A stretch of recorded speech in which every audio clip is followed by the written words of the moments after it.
I work at a gas station in rural Pennsylvania. It's a boring job, but it's pretty easy and it pays alright. A few weeks ago, this new guy started. I'll call him Jeremy. Jeremy is weird. He's about 25 or 26 and he hardly speaks. But he's got the creepiest laugh I've ever heard. My boss and I have both noticed this, but it's never been a problem, so there's not much we can do about it. Customers have never complained about him and he's always done his job fairly well. Up until a few weeks ago anyway. That's when things started going missing.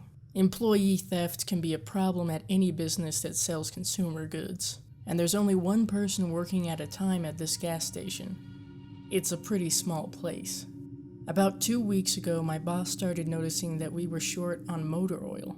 At first, it was a few containers at a time. Then, entire shelves and boxes from the back room. Pretty soon, entire shipments would be gone the day after we got them.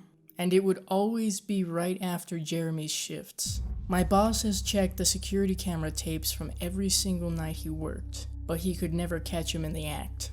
Jeremy would lock up at closing, then the motor oil would be gone the next day.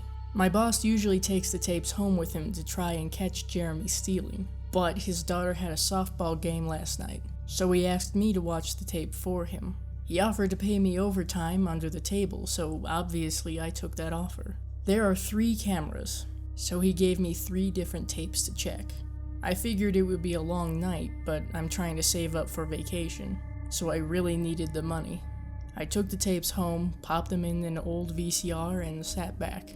2 days ago, the last time he worked, Jeremy started at 4 p.m. Everything seemed pretty normal at first. He counted up his drawer, switched off with the girl who was working before him, and waited for a customer. The first person who came in was Mrs. Templeton. The timestamp on the video read 4:03.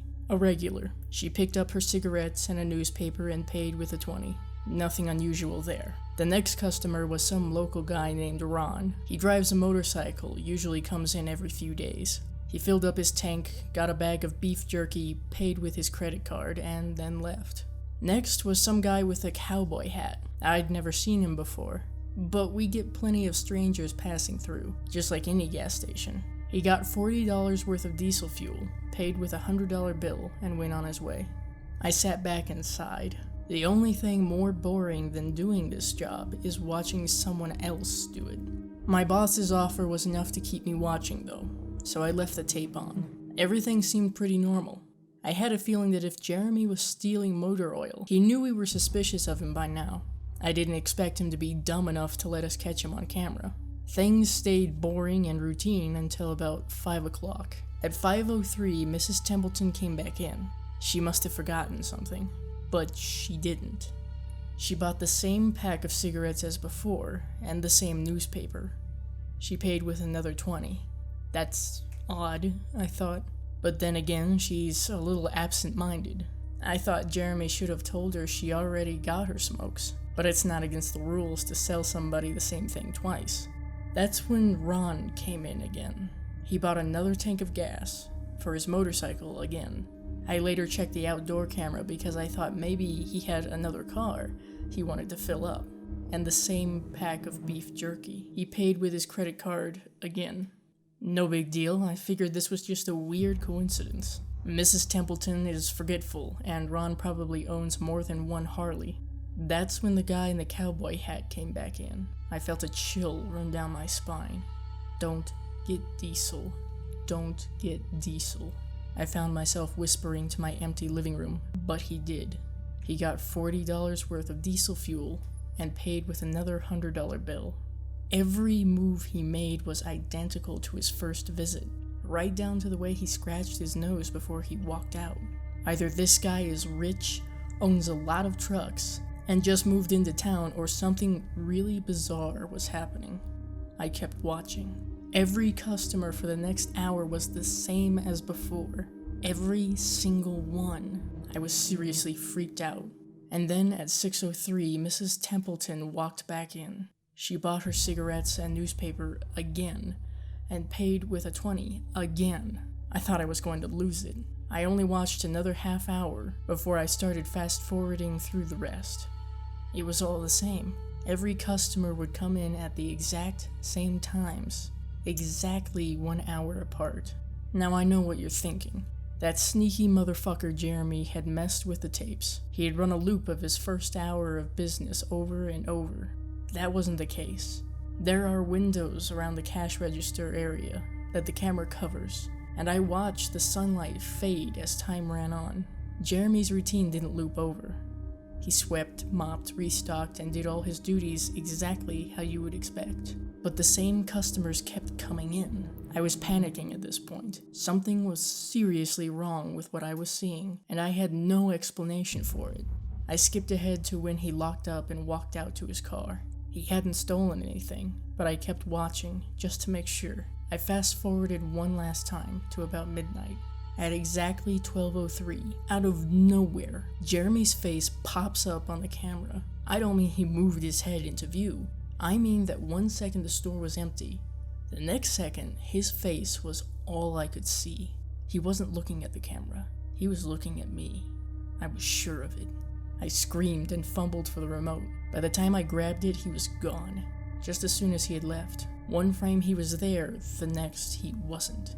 My hands were shaking like crazy, but I popped in another tape. The other indoor camera shows the back area, by the cash register, and I would be able to see how he got up to put his face in the camera like that. I skipped ahead to 12:03, but there was nothing. I would have been able to see him standing on a chair or something on this tape, but he wasn't there. I didn't see him enter the store at all after he left. It's like he wasn't really there. He doesn't know the security code, and no alarms were triggered that night after he locked up. What I did see, however, was that at 12:03 the motor oil vanished off the shelf. All of it.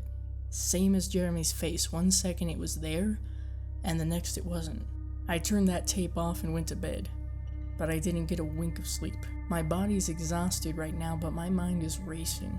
That tape was undoubtedly the creepiest, most disturbing thing I've ever seen in my life. I work in a few hours. My boss asked me to bring the tapes back in and let him know what I found. But really, what the hell am I going to say? Jeremy works the night shift tonight, directly after me, and the plan is for my boss to come in just before I leave and confront him with me, as I'm supposed to be the one who caught him stealing. I have no idea what I'm going to do. I suppose I'll have to show my boss the tapes, but I don't want to watch them with him. I never want to see something like that again. I can't get the image of Jeremy just smiling directly into the camera out of my mind. It was the creepiest look I've ever seen on another human being's face. Anyway, I'm gonna try again and get some last-minute sleep before I have to go in and deal with this. I'll let you guys know what happens. Update. 2:49 p.m. Updating from my phone, apologies in advance for errors. My boss just finished watching the last of the tapes. I told him what to expect, but you really can't prepare someone for something like that. He's scared shitless. I still am too. And Jeremy is due to come in at 4. We've got a little over an hour to get our shit together, but neither one of us knows what to say to him. Is he just a fucked up guy who likes to steal motor oil and scare the shit out of people? Or is he something else? I don't know if this is crazy, but does anyone think he could have anything to do with the time loop? My boss said he never noticed anything like that in the other tapes, but the way he popped up in this one made me think he knew I would be watching.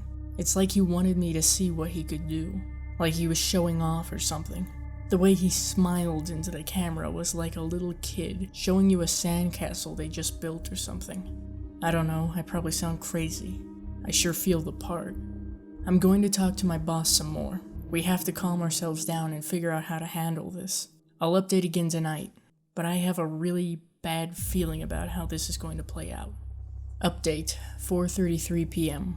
No sign of Jeremy. Tried calling him, but his phone has been disconnected. We're calling the police. Update, 5:33 p.m. No sign of Jeremy. Tried calling him, but his phone has been disconnected. We're calling the police. Update, 6:33 p.m. No sign of Jeremy. Tried calling him, but his phone has been disconnected. We're calling the police. Update, 7:33 p.m. No sign of Jeremy. Tried calling him, but his phone has been disconnected. We're calling the police. Update, 8:33 p.m. No sign of Jeremy. Tried calling him, but his phone has been disconnected. We're calling the police. Update, 10:58 p.m. Holy shit. Holy shit, holy shit, holy shit. I just got home and saw my previous updates. Things make less sense now than ever. Here's what I can tell you. I went to work. Jeremy never showed up. My boss and I decided to call the police, as you're well aware.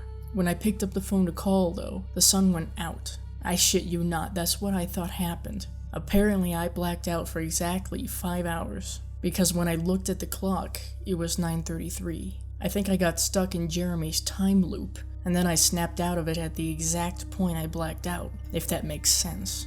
But that's when things got really weird. My boss was right next to me when I blacked out, ready to corroborate my story to the cops. When I came to, the phone was in my hand, but it was dead, not even a dial tone. My boss was still right there, but he wasn't moving. He was standing up, but frozen. I looked at the clock again and it wasn't moving. The second hand was stuck on the 12. It was 9:33 exactly. The clock on the register, computer screen, wasn't moving either. My phone was frozen. There was even a customer at the register waiting for my boss to get him cigarettes. I'm betting that would have been his 5th pack of the day. I got the fuck out of there. Didn't lock up, didn't turn the lights out, and sorry guys, I didn't grab the security tapes to upload on the internet. Believe me, that was the last thing on my mind. The gas station is on a major highway, and cars were parked all along it, except they weren't parked, they were frozen. The people inside were sitting still as wax statues. I got in my car and prayed that it would start. Thankfully, it did. About halfway home, time started up again. The static from the radio turned into music like it's supposed to be, and from what I could tell by listening to the host talk in between songs, no one noticed the time freeze, or whatever it was. I was the only one. Well, I'm sure Jeremy noticed as well. I still have no clue where he is or what he's doing. I'm hiding in my room and calling the police again in the morning. I don't know if I ever got through to them before, or if I did, whether they took me seriously. I'm scared for my life at this point. I'll update tomorrow, if I can.